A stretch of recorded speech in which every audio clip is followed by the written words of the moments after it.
Episode 30. Gama menatap Luna yang sedari tadi menunduk di depan teman-temannya. Ia sedikit heran dengan gadis cerewet yang tiba-tiba berubah menjadi kalem itu. Ken, Aiden, dan Bima terus saja melihat ke arah Luna yang menunduk. Gama melirik mereka bertiga. Mata tolong dijaga, jangan sampai kucongkel mata kalian itu. Ketus Gama dengan suara dan tatapan dinginnya. Ken, Aiden, dan Bima terkejut dengan suara bariton sahabat mereka itu. Dasar pecemburu, gumamkan dengan tatapan tak kalah dingin ke arah Gama. Luna, ucap Gama sambil memegang tangan gadis itu. Luna mengangkat kepalanya dan menoleh ke arah Gama. Tampak raut gugup di wajah gadis itu. Kenalkan, pria baju merah itu Aiden. Dia Bima, kita sudah bertemu dengannya di mall kemarin. Dan pria yang satu lagi itu Kenjo. Mereka sahabat-sahabatku, ucap Gama memperkenalkan temannya pada Luna. Dan kalian perkenalkan, ini Luna istri sahku, ucap Gama. Hai Luna, panggil Aiden ya, ucap Aiden tersenyum ramah. Ia tak mau membuat gadis itu ketakutan. Hai juga Luna, balas Luna sambil tersenyum kikuk. Kita bertemu lagi Nona, maaf atas kejadian sebelumnya, ucap Bima sambil tersenyum. Tak apa tuan, ucap Luna membalas senyuman Bima. Panggil saja Bima atau Kak Bima karena usiaku paling tua di antara mereka semua. Berapa usiamu? Tanya Bima sembari tangannya sibuk mengeringkan rambut panjangnya yang basah. 25 tahun kak, ucap Luna. Luna menatap ke arah Ken yang ditatap malah memicingkan matanya membuat Luna menjadi kikuk. Ia memegang erat tangan Gama. Kenapa kau mau menikah dengan pria lumpuh ini? Apa kau punya tujuan tertentu? Tanya Ken dengan nada ketus dan tatapan penuh selidik. Sebenarnya kan menatap Luna sedari tadi karena memikirkan hal ini. Di antara mereka berempat, yang paling protektif dan perhatian itu sebenarnya adalah Ken. Walaupun sering diekspresikan dengan mengajak mereka berkelahi atau berdebat, tapi Kenlah yang paling perhatian. Mendengar ucapan Ken, Luna menjadi kesal. Kenapa kau menanyakan pertanyaan seperti itu, Ken? Kesal Gama yang menyadari perubahan ekspresi Luna. Apa salah? Jangan-jangan dia hanya seorang wanita murahan yang mengincarmu dari dulu.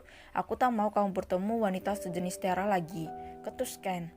Cak, kau selalu seperti itu. Kesal Gama. Aiden dan Bima hanya diam saja. Mereka malas mencampuri perdebatan dua manusia dingin itu. Lagi pula tubuh mereka basah dan harus dikeringkan. Jadi mereka memilih sibuk dengan handuk masing-masing. Hei gadis, apa tujuanmu menikahi Gama?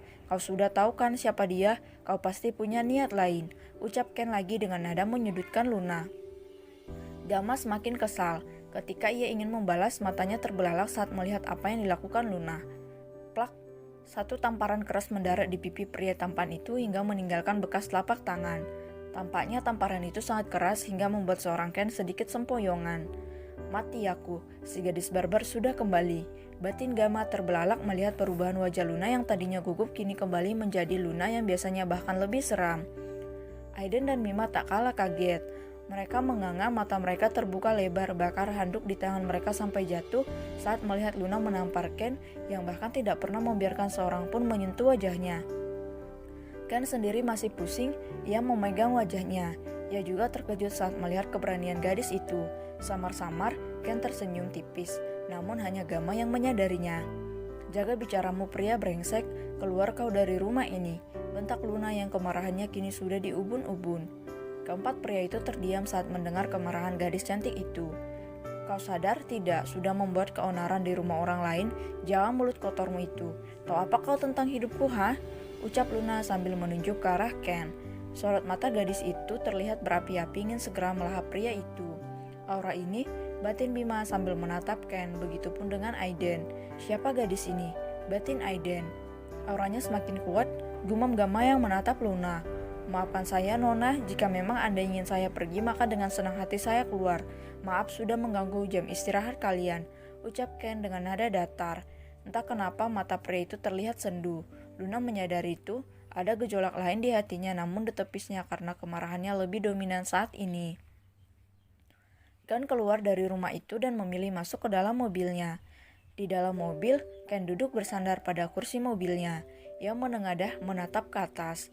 Tangan kirinya diletakkan di atas kepalanya. Matanya dipejamkan, entah apa yang dipikirkan pria itu sekarang. Ken berdiam di dalam mobil dengan posisi yang sama. Namun ada yang aneh, bulir-bulir bening mengalir dari kedua pelupuk mata pria itu.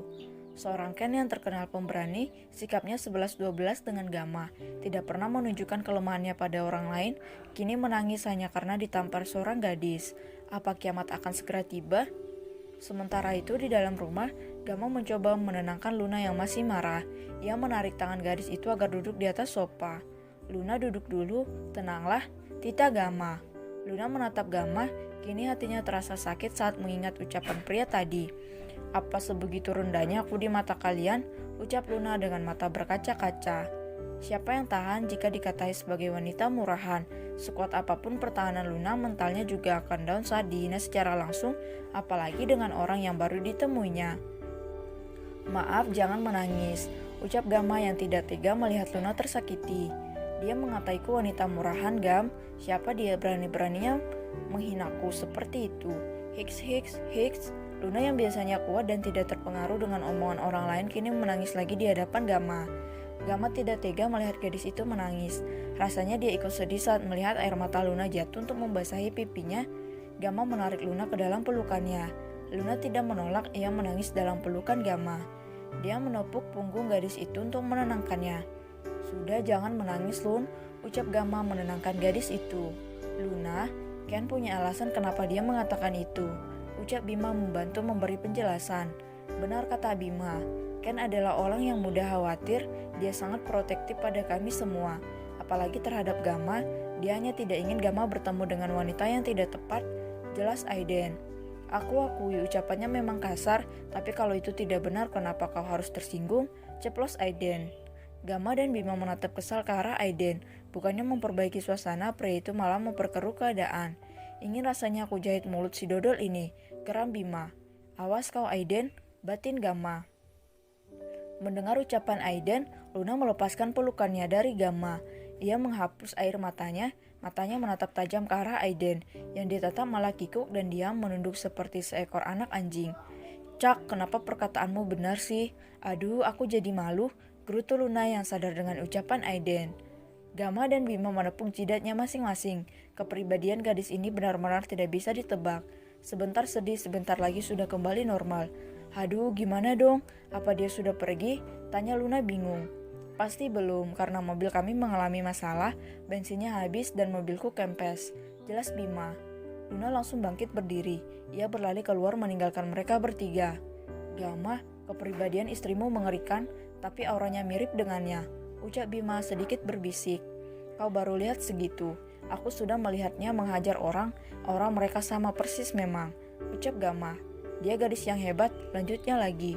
Astaga, kau mendapatkan pawang yang hebat, kalian sangat cocok, celutuk Aiden. Cak, sepertinya mulutmu itu harus dijahit, ketus Gamma. Apa jangan-jangan gadis itu? Ucap Aiden menggantung. Tidak mungkin, jelas-jelas ia mati di hadapan Ken, ucap Bima.